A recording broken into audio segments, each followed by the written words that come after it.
It started as an ordinary evening. I was heading home from work, earbuds in, my mind half lost in a podcast about interstellar exploration, when I noticed movement out of the corner of my eye. At first, I thought it was just a stray cat, the kind that prowled my neighborhood alleys. But when I stopped and blinked, I realized it wasn't ordinary at all. She was standing upright. Her ears twitched atop her head, sharp and pointed like a wild feline's, and a long, fluffy tail swished behind her. I froze, unsure if I should call the authorities or just run. But she stepped closer, and to my shock, her emerald eyes, yes, actual feline eyes, but with the intelligence of a human, met mine. "Hey," I said, my voice cracking. "You okay?" Her lips curved into a teasing smile. "I'm fine," she purred, the word vibrating strangely in my chest. "You seem startled." Before I could respond, I backed up, tripping over the edge of the curb. My hand shot out instinctively, brushing the tip of her tail. It was softer than I imagined, like silk interwoven with warmth, and the moment my fingers touched it, her tail flicked sharply, but not in anger. More amusement. Her eyes narrowed mischievously. "Careful," she murmured, stepping closer. So close that I could feel the faint scent of jasmine and something wild, something untamed. "That tail isn't just for show." I swallowed, trying to regain some dignity. "Sorry, I didn't mean to." She chuckled, a sound that sent shivers down my spine. It's too late for apologies now. You've made contact." Contact.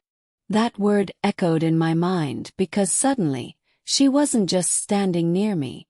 She was beside me, her tail brushing against my arm with every step I took. And no matter which way I moved, she matched me. Like a shadow. But a shadow with curves, a soft coat, and eyes that could pierce into my soul. We walked together through the quiet streets, though I didn't remember agreeing to it. She never spoke much, just padded silently next to me, occasionally flicking her tail or brushing against me. Every accidental touch made me flush. "You're persistent," I said after a while, attempting humor. Her ears twitched. "I could say the same," she replied, her voice low and velvety. Then, almost as if reading my thoughts, she added, "But don't mistake this for ordinary affection. I don't let people go easily." I laughed nervously. "I see that now."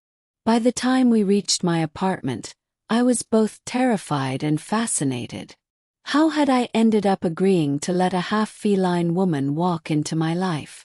And why did it feel like I had no choice? "I guess this is where you live," she said, tilting her head, observing my modest apartment like a cat inspecting a new territory. Her tail swished, sweeping across the floor, knocking over a small stack of magazines. Groaned.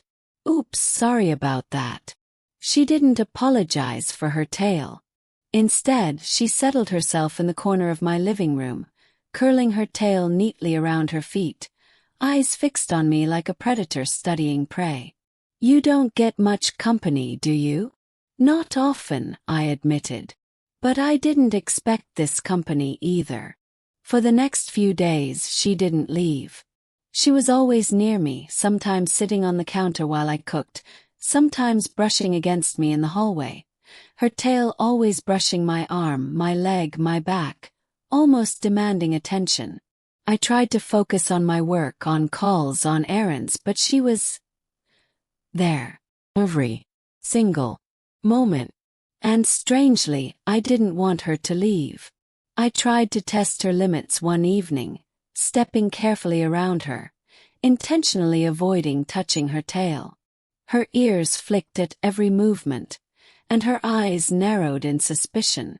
When I finally passed too close to the couch, my elbow brushed the tip of her tail. She let out a soft trill of sound, almost like a chuckle. "There. That's all it takes," she said. "One touch, and now you're mine." Blink. "Yours." "Don't argue," she said, patting past me. "You've already been claimed." It was absurd, and yet, there was no arguing with the feline logic she carried. She had a way of moving, speaking, and looking that made every attempt at protest feel ridiculous. And slowly, I realized I didn't want to protest. Over the weeks, I learned more about her. She was curious, clever, and playful. She had an uncanny knack for reading emotions, for knowing what I needed before I even realized it. Her tail was expressive, a living extension of her mood. Puffed when she was excited, coiled when she was thoughtful, lightly brushing me when she was affectionate. And though I sometimes felt overwhelmed, I couldn't deny the warmth she brought into my life. One evening, as we sat together on the balcony watching the city lights, I admitted softly, "You know, I didn't think I'd ever like having someone this close. Not like this." Her tail wrapped around my arm, gentle but firm. "I don't let go of what I choose," she said, voice barely above a whisper. "And I chose you." I smiled, finally understanding. Brushing her tail had been an accident, yes, but it was also the start of something extraordinary. She wasn't just a feline woman. She was a force of nature, a reminder that life could surprise you in the most unexpected ways. And now I realized I didn't want her to ever let me go.